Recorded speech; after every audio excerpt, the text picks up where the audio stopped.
पाकिस्तान मुस्लिम league नून का इंतखाबी बयानिया क्या होगा, नून लीग खुद कंफ्यूजन का शिकार है। पार्टी कायद के जजेस और जर्नैलों के एहतसाब के बयानिए से पीछे हटती दिखाई दे रही है, जिसके बाद खुद पार्टी के बहुत सारे ऐसे रहनुमा हैं जो खुद को पार्टी कायद के इस स्टेटमेंट से कि जजेस और जर्नैलों के एहतसाब पर मट्टी नहीं डाली जा सकती, उससे डिस्टेंस करते हुए दिखाई दे रहे हैं। राना सनाउल्लाह किस तरह इस बयान से लाताल्लुकी कर रहे हैं, जरा सबसे पहले उसकी एक झलक आपके सामने रखता है। के साथ वो एक अपने अंदाज में जो है वो सारी बात कर रहे थे कि देखें किस तरह से लोगों ने जो है वो हमारी अच्छी भली चलती हुकूमत को जो है वो ख़राब किया और हमें गवर्नमेंट को ख़त्म किया, और उसके बाद आप देख लें कि ये क्या हालात अब पैदा हो गए हैं। और ये लोग जो जिम्मेदार, उन्होंने और भी बहुत सारे लोगों का नाम लिया, उन्होंने जुडिशरी से कई लोगों का नाम लिया। जी हाँ, बिल्कुल। तो इसलिए ये कोई पॉलिसी स्टेटमेंट नहीं थी। पॉलिसी स्टेटमेंट इंशाअल्लाह ताला 21 अक्टूबर को मियां नवाज शरीफ साहब जो है वो देंगे। अब राना सनाउल्लाह का स्टेटमेंट आपके सामने है। वो खुद को पार्टी कायद के उस स्टेटमेंट से अलहदा कर रहे हैं। ना सिर्फ ये कि पार्टी कायद के दिए गए बयानिए से इजहार लाताल्लुकी हो रहा है, बल्कि पाकिस्तान मुस्लिम लीग नून के कुछ अकाबरीन खुद नवाज शरीफ को मशवरा दे रहे हैं कि वो इस तरह के स्टेटमेंट्स मत दें, महाजराई की सियासत करेंगे तो मिलिट्री कू के मुतरादिफ होगा। अब पाकिस्तान मुस्लिम लीग नून का इलेक्टोरल नैरेटिव होगा क्या है, इंतखाबी बयानिया होगा क्या है, जिसके साथ इंतखाबी मैदान में उतरेंगे। बात करेंगे इस वक्त पाकिस्तान मुस्लिम लीग नून के मरकजी रहनुमा कैसर अहमद शेख साहब ने भी ज्वाइन किया है। अस्सलाम वालेकुम शेख साहब, बहुत बहुत शुक्रिया आपके वक्त के लिए। शेख साहब, सबसे पहले तो बड़ा सादा सा सवाल है, ये जजेस और जर्नैलों के एहतसाब का बयानिया पार्टी का पॉलिसी बयानिया नहीं है, पॉलिसी नैरेटिव नहीं है, तो फिर नैरेटिव है क्या? बिस्मिल्लाहिर्रहमानिर्रहीम। ये पाकिस्तान मुस्लिम लीग में ऐसी कोई डिस्कशन नहीं हुई जिसमें कोई पॉलिसी आप कहेंगे पॉलिसी हमारी फार्मूलेट हो गई होगी। मियाँ साहब ने ये बयान दिया है और उसको सारे न्यूज़ मीडिया जो है वो हाईलाइट कर रहा है। अब आपने देखा कि इस बयान के बाद दोबारा मियाँ शहबाज शरीफ साहब लंदन गए हैं, सिर्फ एक दिन या 2 दिन यहाँ रह के, और वापस वहाँ पे बड़ी टॉप लेवल की मीटिंग्स हो रही हैं। क्योंकि मौजूदा हालात में मैं ये देख रहा हूँ कि हमें ये बजाय के नैरेटिव बना, मेरे ख्याल में देखिए ना, मियाँ साहब एक सुप्रीम लीडर हैं, जो वो कहेंगे सारी पार्टी तो उनकी लाइन टो करेगी, लेकिन आपस में जब मशवरा होगा, जो मौजूदा हालात हैं ना मुल्क के, वो तो ये हालात हैं कि एशियन डेवलपमेंट बैंक ने कहा है कि लेकिन शेख साहब, गैर मुशावरती इजलास के अंदर मियां नवाज शरीफ ने, जो मुस्लिम लीग नून के कायद हैं, उन्होंने जो कुछ कहा और जो इंस्ट्रक्शंस पार्टी को पास ऑन की नैरेटिव को लेकर, वो तो सबने सुनी और सबने देखी। इस नैरेटिव से इख्तलाफ ही वजह है या मियां साहब को रोकना ही वजह है कि मियां शहबाज शरीफ साहब फौरन लंदन पहुंचे, उसके बाद मीटिंग पे मीटिंग हो रही है, केयरटेकर प्राइम मिनिस्टर भी लंदन में है, तो क्या उसी के बाद ये हलचल हुई है? देखिए, मियां साहब ने ये बयान दिया है क्योंकि मेरे पास तो कोई पर्सनल न्यूज़ नहीं है, ना मैं उन मीटिंग में शामिल हूँ, लेकिन ये बात बता रही है कि एक दिन ठहर के मियां शहबाज शरीफ साहब दोबारा लंदन चले गए और हाई लेवल मीटिंग हो रही हैं, वहाँ पे कंसल्टेशन हो रही हैं, तो कोई बात तो है ना।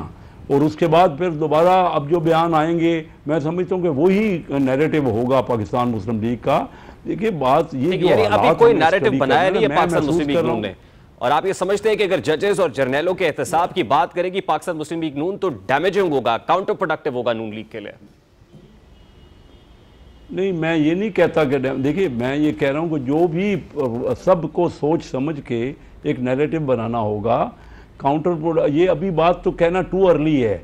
देखिए जो कुछ हुआ है, मियाँ साहब नाराज़ हैं क्योंकि 2017 में पाकिस्तान तरक्की कर रहा था, फलता फूलता पाकिस्तान था, उसकी तरक्की को रोक दिया गया, और आज जो सूरत है, उस वक्त 24th इकानमी थी पाकिस्तान दुनिया में, आज 47th इकानमी तक चला गया। जो 6 साल में हुआ, जो कुछ तरक्की हो रही थी, वो 6 साल में पूरी वो रिवर्स गियर हो गया ना। और आज मैं आपसे बता रहा हूँ कि एशियन डेवलपमेंट बैंक कह रहा है कि 46 जो एशिया के मुल्क हैं, उसमें पाकिस्तान की इकानमी 42nd नंबर पे चली गई है। अब आप अंदाज़ा कीजिए कि ये क्या सूरत हाल है। और 40% हमारे लोग, 40%, तकरीबन 10 करोड़ लोग गुर्बत की लकीर से नीचे चले गए हैं। हमारी ग्रोथ, हालांकि एशिया में जो एवरेज ग्रोथ है वो 5.7% है, तो पाकिस्तान की ग्रोथ जो प्रोजेक्टेड है अगले साल वो 1.9% है। एशियन डेवलपमेंट बैंक भी प्रेडिक्ट कर रहा है 1.9%। एक और डायमेंशन है शेख साहब, देखिए आप इकोनॉमिक फ्रंट को समझते हैं, आप ये समझते हैं कि पाकिस्तान मुस्लिम लीग नून का नैरेटिव माशी नैरेटिव और माशी कारकर्दगी होनी चाहिए, नहीं 2017 में जो परफॉर्मेंस थी, जहां छोड़ के गए थे, वो बयानिया बनाना चाहिए पाकिस्तान मुस्लिम लीग नून को? मैं यही समझता हूं कि जो मौजूदा हालात हैं ना, देखिए मैं लोगों में मौजूद हूं, मैं देख रहा हूं कि जो लोगों के हालात हैं, जो उनको 2 वक्त का खाना मुश्किल हो रहा है। मैंने अर्ज़ किया कि 10 करोड़ लोग गुर्बत की लकीर से नीचे चले गए हैं। तकरीबन 1 करोड़ बंदा पिछले साल 1.5 साल में जो गरीब नहीं था या 2 साल में वो गरीब हो गया है। तो पिछले 1 साल 1.5 साल के अंदर तो आपकी हुकूमत थी सर, 16 बार तो पीडीएम की हुकूमत बरसर इक़्तिदार रही है। जी अदर ये देखें ना, ये मिसनामर है, इसमें ही गलत फहमी है, इसमें कोई शक नहीं। 16 महीने हमारी हुकूमत रही है जो, लेकिन हुकूमत हमारी ने जो टेक ओवर किया उस वक़्त 70 अरब डॉलर की इंपोर्ट छोड़ के गई पीटीआई और 30 अरब डॉलर की एक्सपोर्ट थी। 40 अरब डॉलर का गैप था। 12 मई जब हमारी हुकूमत शुरू हुई ना, तो 12 यानी 3 हफ्ते के अंदर अंदर 12 मई 2022 को मेरी 25 मिनट की तकरीर है कौमी असम्बली में, जिस पे मैंने कहा कि पाकिस्तान की मईशत वेंटिलेटर पे है। और मैंने कहा कि कोई एक डॉक्टर मिफ्ता नहीं, मेरी ये तकरीर है, तमाम बोर्ड बिठाना पड़ेगा डॉक्टरों का और मसले को हल करें। देखिए आज जो वर्ल्ड बैंक भी कह रहा है और आज जो ये IMF कह रही है कि एक तो अमीर आदमी हमारे यहाँ टैक्स नहीं दे रहा। तो फिर शेख साहब माने ना कि हुकूमत लेके पीडीएम इत्तेहाद ने बहुत बड़ी गलती की, यानी अपने पाँव पे कुल्हाड़ी मारी है। अगर पीटीआई को चलने देते उसके बाद ये इकोनॉमिक डोमेन में नैरेटिव बनाना बहुत आसान हो जाता। 16 बार की हुकूमत में जो कुछ किया है, आज लोग आप पर नजला गिराएंगे, कॉन्स्टिट्यूएंसीज में जाना मुश्किल कर देंगे लोग।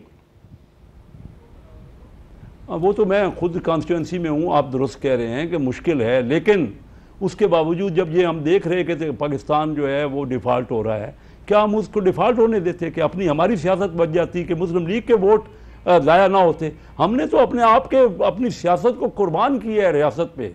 देखिए मुल्क उस डिफॉल्ट हो रहा था। अच्छा, ये एक डायमेंशन है। कता कलामी के लिए माजरत सर, मुशाहिद हुसैन सैयद साहब पाकिस्तान मुस्लिम लीग नून के रहनुमा, वो कहते हैं कि इस हुकूमत को गिराने और फिर अपनी हुकूमत बनाने के लिए हमने जनरल बाजवा की सहूलतकारी की है, क्योंकि जनरल बाजवा की लड़ाई पीटीआई के साथ थी, चेयरमैन पीटीआई के साथ थी, हमने उनकी सहूलतकारी की और हुकूमत ले ली। इसमें तो कोई शक नहीं। देखिए ना, बातें सामने हैं, इसमें कोई शक नहीं है। देखिए ना, जब सारी पार्टियों ने मिल के जनरल बाजवा को 3 साल के बाद 6 साल की एक्सटेंशन दी, देखिए उस वक़्त जो हमारी पार्टी की मीटिंग हुई ना, पार्लिमानी पार्टी की, मेरा उस वक़्त मौजूद है, आप रिकॉर्ड मंगा लीजिए। मैंने कहा हमें बता तो दें, मैंने कहा कि मुझे बताएं तो सही कि जो इतना बड़ा आप एक्शन ले रहे हैं, 3 साल से 6 साल कर रहे हैं, उसकी वजूहत तो बता दें, हमें एक्सप्लेन तो करें ना।